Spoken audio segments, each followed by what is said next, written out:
I didn't scream when she told me. I didn't cry either. I just sat there looking at her, trying to understand what she had just said, because sometimes your mind refuses to accept what your ears have heard. And in that moment, I think a part of me already knew that my life, as I knew it, was over. She was shaking when she said it, avoiding my eyes, her hands cold, voice barely coming out. It was Grandpa. I remember blinking. Once, twice, waiting for her to correct herself, to say she meant something else. But she didn't. And that silence was louder than anything she could have said. There are things your brain is trained to reject. Things that don't fit into the world you've built. This was one of them. Because in my world, grandfathers protect. They don't destroy. So I asked her again, calmly, "What did you say?" And she repeated it. Same words, same fear. No confusión, no mistake. That was when everything became quiet. Not outside. Inside me. The anger didn't come immediately.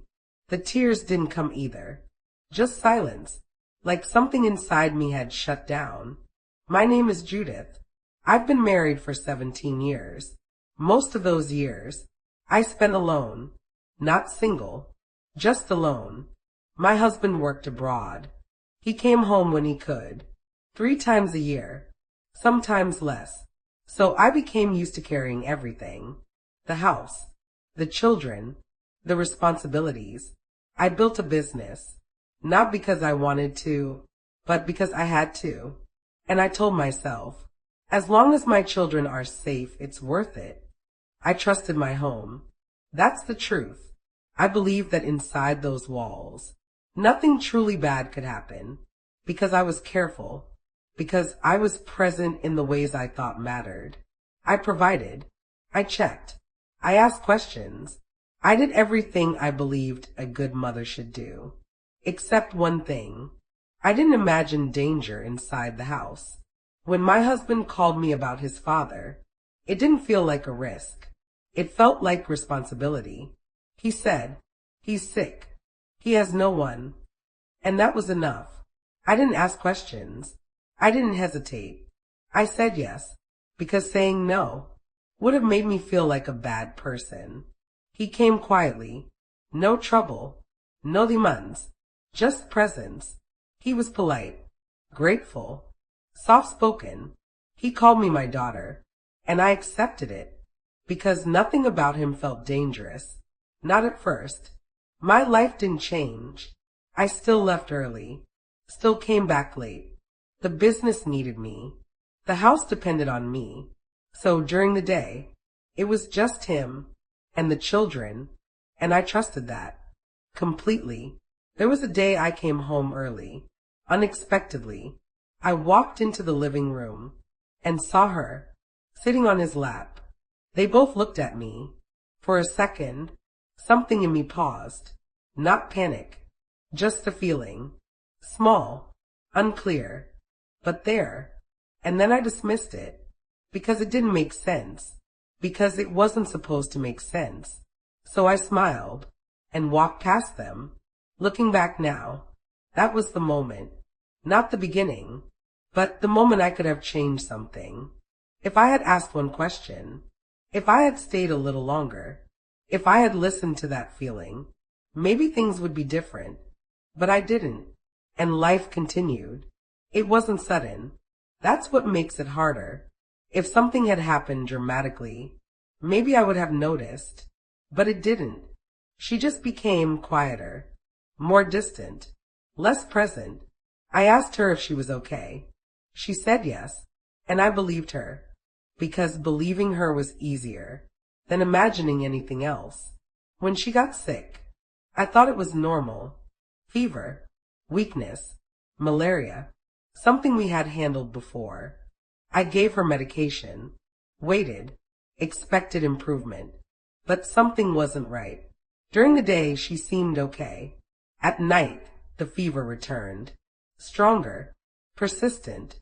3 days passed, and I knew this wasn't ordinary. We went to the hospital. Tests were done. Questions were asked. Routine things. Then one question changed everything. Does she have a boyfriend? I said no, without hesitation, because in my mind, that answer was already decided. We waited for the results. Time felt slow, but I wasn't afraid yet. I was expecting something simple. A diagnosis, a treatment, a return to normal. The doctor called me in, sat me down, looked at me carefully, and said, "Your daughter is pregnant. There are moments in life where everything stops." This was one of them, not because of the words themselves, but because of what they meant. Everything I believed, everything I trusted, everything I thought I understood, suddenly didn't make sense anymore. I asked her who was responsible. She didn't answer. I asked again. Still nothing. And then, after everything, after the silence, after the waiting, she finally spoke. It was Grandpa. After she said it, I didn't ask more questions immediately. Not because I didn't want answers, but because I wasn't sure. I was ready to hear them. There's a difference. Sometimes the truth doesn't just hurt you. It rearranges everything you thought was real. We left the hospital quietly. No shouting, no scene, just silence.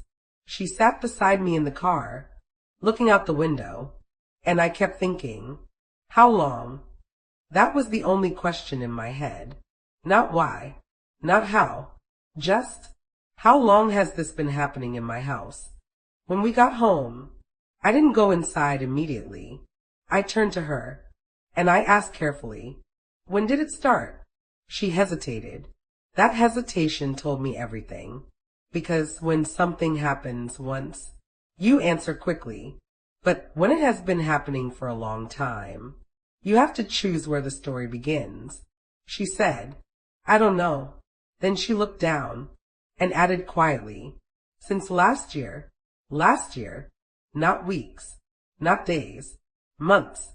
And suddenly, everything in my memory started rearranging itself. The silence, the distance, the way she avoided me, the day I saw her on his lap. It all came back, not as random moments anymore, but as pieces of something I failed to see. That was when something changed in me. I stopped reacting, stopped crying, stopped raising my voice, because I realized emotion wasn't going to fix this, and panic was not going to protect her. So I became calm, very calm. That night, I didn't confront him. I didn't say anything. I watched every movement, every word, every interaction, and for the first time, I wasn't seeing a father-in-law. I was seeing a stranger. The next day, while she was resting, I went into her room, not to invade her privacy, but because I needed to understand. And that was when I found it. Money, folded, hidden, carefully kept. Not large amounts, but enough to ask the question. Then I found other things, small gifts, things I didn't buy, things she never told me about. Nothing dramatic, nothing obvious, but together, they told a story, a quiet one, a controlled one, a repeated one. This wasn't a mistake. It wasn't confusion. It wasn't something that happened once. It was something that had been built, slowly, over time, inside my house, while I was away, working, trusting. That was the moment the guilt came. Not loud, not dramatic, just heavy, because I started asking myself questions I didn't want answers to. Where was I? What did I miss? Why didn't I see it? And the worst one, did I leave her there with him? Up until that point, I was her mother. But in that moment, I realized something painful. Being a mother is not the same as being a shield. And I had not been a shield. Not when it mattered most. That was when I made the first real decision. Not emotional, not reactive, strategic. I was going to remove her. Immediately, quietly, completely. I didn't tell anyone. Not my husband, not neighbors, no one. I arranged for her to stay somewhere safe, somewhere he could not reach. And when I dropped her there, she held my hand tighter than usual, like she understood. This wasn't temporary. When I came back to the house, everything looked the same. The walls, the furniture, the silence. But I wasn't the same person who left, because now I knew what those walls had seen. He was sitting in the living room, watching television, calm, relaxed, normal. He looked at me and said, "You're back." And I nodded, because I didn't trust my voice. He had no idea that I knew, no idea, that everything had changed. And that was the most disturbing part. How normal he looked, how easily he existed. After everything, later that night, I called my husband. I told him everything, not emotionally, just facts, clear, direct, controlled. There was silence on the line. Then he said something I didn't expect. "Are you sure?" Not anger, not shock, not concern, just doubt. And in that moment, something else broke. I explained again, carefully, clearly, but his next words were worse. "Let's not rush this. We need to handle it quietly." Quietly. That word stayed with me, because suddenly, this was no longer just about what happened. It was about what people would know. Then he said it, the thing that made everything clear. "If this becomes public, it will destroy everything." Everything. Not her, not me. Everything. Reputation, image, name. And then, finally, the real message came out. "If you go to the police, don't expect my support. No shouting, no argument, just a calm warning." But it was enough. That was when I understood. I was alone, not just physically, completely, because the person I thought would stand with me was standing somewhere else, protecting something. It didn't take long. People started talking, not openly, but quietly. Side comments, looks, half sentences, because somehow these things always find their way out. 17 years. That's how long I thought I was building something. A marriage, a family, a foundation. But now, it felt like sand, like something that looked strong, but had nothing underneath. That night, I sat alone. No noise, no distractions. Just one question in front of me. Not about him, not about my husband, not about the house. Just one. What matters more? The truth. That night, I didn't sleep. Not because I couldn't, but because I already knew. Some decisions don't require time. They just require courage. And by morning, I had made mine. People think difficult choices are confusing. They're not. They're usually very clear. Just painful. I had two options. Protect the life I built, or protect my daughter.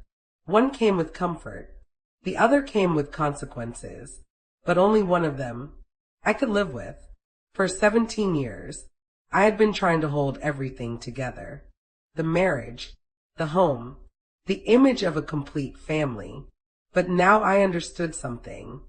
Some things are not meant to be held together. Some things need to be broken. I didn't argue with my husband again. I didn't try to convince him. There was nothing left to explain. So I did what needed to be done. Quietly, directly, I went to the authorities. Sitting there, telling the story out loud, felt different, more real, more permanent. Because once you speak the truth outside your home, you can't take it back. And I didn't want to. They asked questions, detailed ones, careful ones. And for the first time, everything had to be said clearly, not emotionally, not vaguely, precisely. Medical reports, dates, observations. And then, her statement, recorded, her voice shaking, but steady enough to be understood.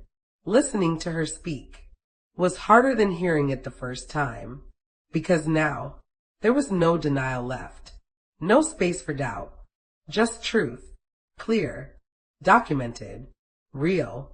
When I got back home, I didn't feel fear.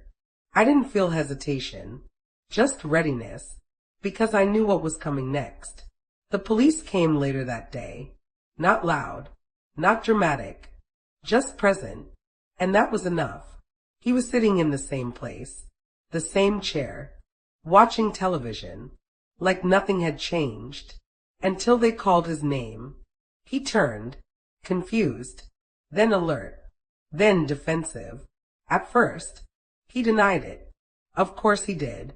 Calm voice, controlled tone, as if this was all a misunderstanding, as if the truth could be negotiated.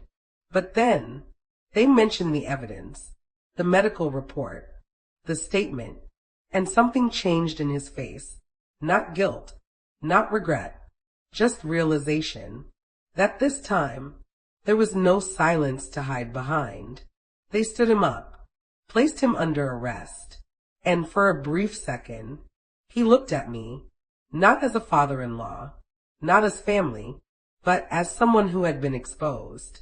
And I looked back at him, without emotion, because there was nothing left to feel. He came back the next day, flew in immediately, not because of us, but because of the situation, because now it was no longer private. I could see it in his face. He expected to fix it, to control it, to manage it quietly, but he didn't meet the same woman he left behind. He tried to talk, to explain, to minimize, to remind me of everything we had built, but I wasn't listening anymore, because I finally understood something. What we built was never designed to protect us. I didn't shout. I didn't argue. I just told him I chose her. That was all. No long speech, no explanation, just truth. After that, everything changed. The house, the marriage, the future I thought I had. I left, not immediately, but completely. Yes, I lost things, the comfort, the space, the lifestyle. 17 years of structure gone. But some losses are not really losses. They are exchanges. We moved into a smaller place, quieter, simpler, no extra rooms, no unnecessary things, just space to breathe. She started to change slowly, not overnight, not completely, but enough to notice. She slept better, spoke more, looked at me differently, not with fear, but with something else, something I hadn't seen in a long time. There was a day I realized something small, but important. Her body was no longer hot at night. No fever, no restlessness, just normal. And that was when it hit me. All this time, I thought I was taking care of my family, by providing, by managing, by holding everything together. But I was wrong. Taking care of family is not about keeping things quiet. It's not about protecting reputation. It's not about maintaining appearances. It's about one thing, being the shield when it matters most. I lost the life I thought I needed, but I saved the one that actually mattered. And if I had to choose again, I wouldn't hesitate, not for a second.